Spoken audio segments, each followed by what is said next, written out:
அவையோர்களுக்கும் முன்னோர்களுக்கும் பெருமை மிக்க அத்தானியர் எங்க நற்பணி மன்ற குழுவில் உள்ள என் அன்பு சொந்தங்களுக்கும் என் மனமார்ந்த வணக்கங்களை தெரிவித்துக் கொண்டு என் உரையை தொடங்குகிறேன். உலக எண்ணிக்கையில் ஒருவனாக இருப்பதை விட உலகமே என்னும் வகையில் இது. இன்று நான் பேச இருக்கும் ஒரு மனிதர். அவர் வசதியான குடும்பத்தில் பிறந்து வளர்ந்தவர். ஆனால் தன் சொந்தமாக உழைத்து வாழ வேண்டும் என்று நினைத்திருக்கிறார். துறையில் தனக்கென தனி இடம் பிடித்திருக்கிறார்.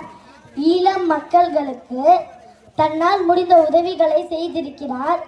ஈழம் மக்கள் ராமேஸ்வரத்துக்கு வந்து இறங்கிய போது யாருக்கும் அஞ்சாமல் தன்னால் முடிந்த உதவிகளை செய்திருக்கிறார். மேதகு பிரபாகரன் ஐயாவிற்கு பிடித்த ஆட்களில் இவரும் ஒருத்தர் என பெயர் எடுத்திருக்கிறார். பாசம், அன்பு, துணிவு, நட்பு, நேர்மை இவையெல்லாம் கலந்தவர் அந்த மனிதர். ஆண்மை என்பது தன்னுடன் இருப்பவர்களை பாதுகாப்பாக வாழ வைப்பது.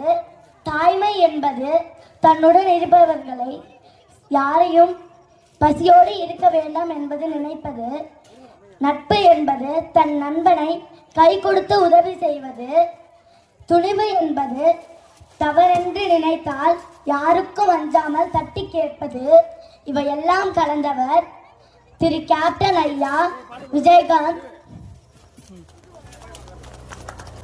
என் அப்பா காக்கா கதை சொன்னதை விட விஜயகாந்த் ஐயா பத்தி தான் நிறைய சொல்லியிருக்கிறார்.